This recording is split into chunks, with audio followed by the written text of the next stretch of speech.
Okay, so today we're going to learn how to use your template to set up your career research essay if you choose to do the written document. We're going to begin with our page number formatted header, which is in the MLA format. So you're going to double click at the top of your page to open up the header. Okay. And I'm going to increase this to move it towards the middle so it's not so close to the top. You're going to click on page number, not header. If you click on page number, it's going to format your page numbers, which is what we want. It'll ask you where you want it. You want it at the top of the page, otherwise it would be a footer. And we're going to have it to the right. Press OK. And now you see your number. Before you close out your header, you are going to type in your last name. And I will type in mine. When you're done, you will close the header. And if you scroll down, you will see that every page will have your last name and it will number your pages for you. If you've noticed that every page says your last name and 1, it's because you probably used the header instead of the page number. Okay. The next thing you're going to do is create your heading. You're going to type your first and last name. Please make sure that you capitalize. You're going to put my name because I'm your instructor who's assigned to this project. The title of our class, again, please make sure to capitalize the appropriate areas. And the date that it is due. Okay. Next, we're going to be concerned about our headings. Your headings at the top should be the first one, career essay. You can also type in your career. Make sure your career is capitalized because it's the title here, but your career will not be capitalized throughout the rest of your document. Make sure you also spell your career correctly. Now, I started with an introduction paragraph, and this is a basic introduction paragraph that would fit all of your career research reports. If you would like to use this, you definitely may. If you would like to change it up, you definitely may. But make sure that you see within the plan, which is this third sentence, that it tells you what it is this essay will be including. Training requirements, skills or talents needed, salary and benefits offered, and the duties for a particular career when making this decision. Next, we're going to the first section of information that you'll be gathering, and that is for the education and training component. If your career requires a degree, you can remove the training aspect of it.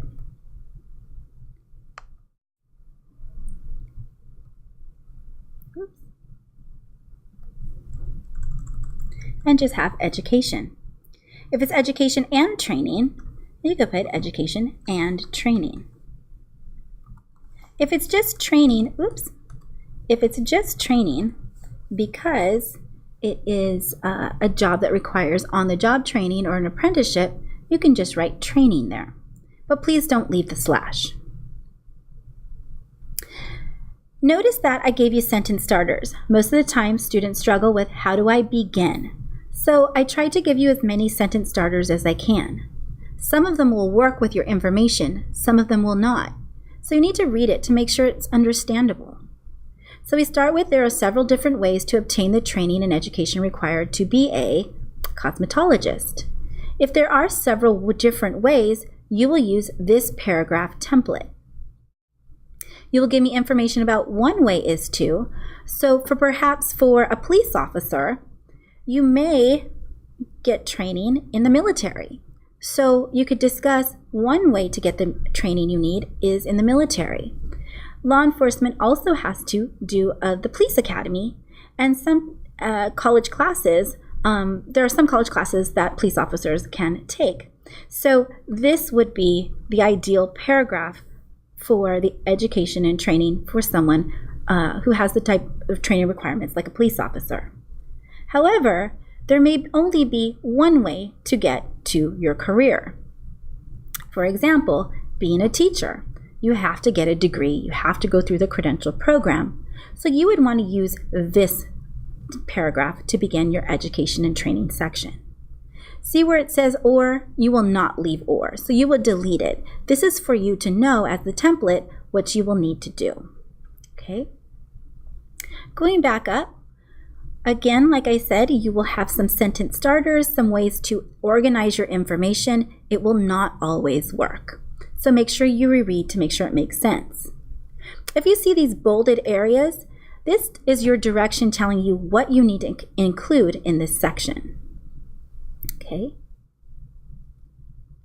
So for this section, 5 to 8 sentences describing the steps to take the receive the required education and training.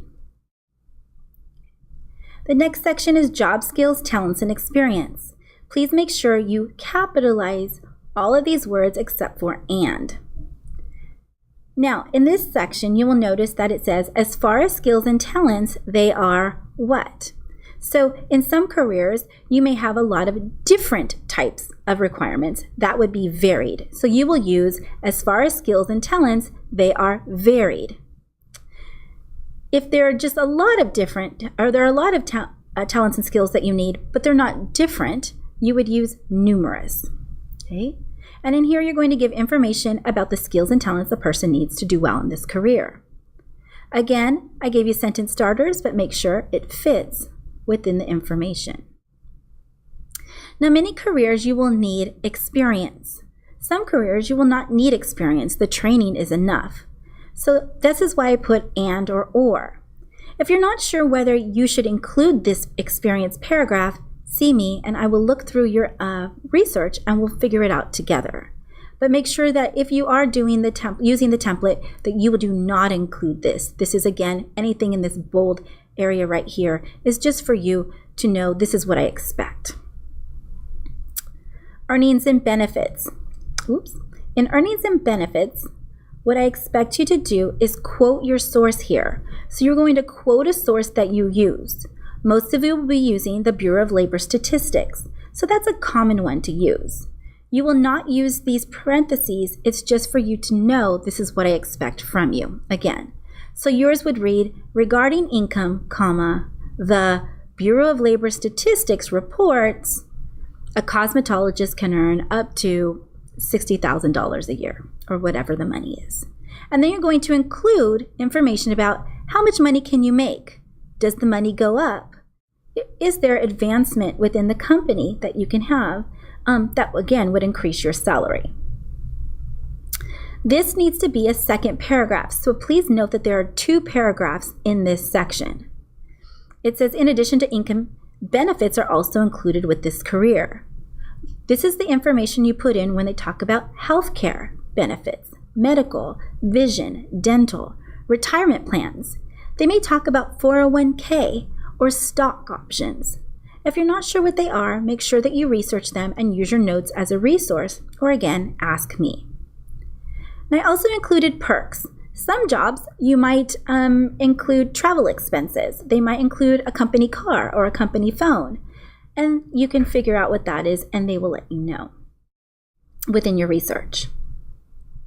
The next section, not all careers will need. This is the health factors section. With the health factors section, sorry, I'm going to put this down because it looks like the formatting got a little messed up. All right. So it says, if your career is not dangerous, you do not need this section. So if you have a career as a firefighter, a police officer, a welder, something where you would have a hazardous job, you will use that.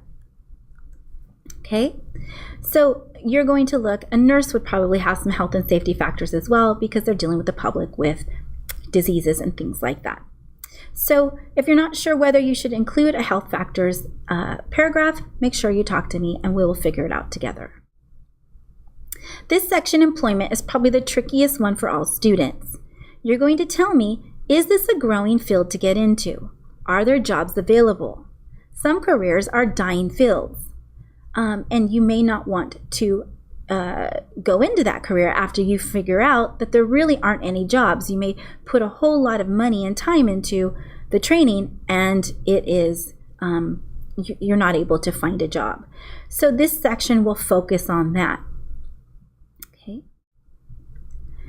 Typical day includes 2 paragraphs. On the first one, you're going to tell me about the duties someone has for this job. What duties do they have? What do they do on a daily basis? From this information, you will probably want to get it from your informal interview, because your interview can tell you, when you interview a person in the field, they can really tell you what is it they do every day. Is it interesting? Is it exciting? Is it frightening? Is it creative? Choose a different adjective to describe what situations a person in this career might deal with. And then you're going to continue giving me different things that a person does in this field. Also include what the usual hours are. Finally, in this section, you're going to talk about challenges as well as benefits for this career. Give me 2 to 4 challenges that you might have, and 2 to 4 details about what are the good parts of this job. So maybe dealing with the public is a difficult challenge for you, and so that's something that might be a challenge for you. Dealing with angry people, dealing with difficult situations. Okay. Finally, in your conclusion paragraph, this is where you reflect on you as a person. All other areas are going to be talking about the cosmetologist and using a different pronoun. In this one, you are going to use the I pronoun in the conclusion section. You're going to talk about you. In the rest of the essay, like I said before, you should not talk about you. You should talk about what it needs, what a person takes, what it takes to get into a particular field. So this is your reflection piece. After researching this career, is it suited to you? Is it suited to your goals and interests? Is it suited to your values and lifestyle choices? What is it? How is it suited to you? You're going to give me details to explain how it is suited to you. And this is the ending of your career research essay. Like I said before, make sure that you do double space, and we'll show you how to do that. Use all your headings, and that you reread your paper aloud and self-edit. And also make sure that you proofread it. The point is, if somebody reads your paper, they will know exactly the path to take to become a person in your career.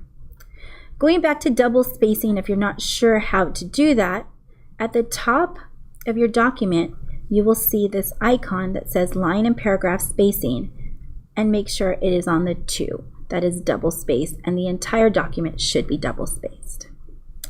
All right, good luck and good night.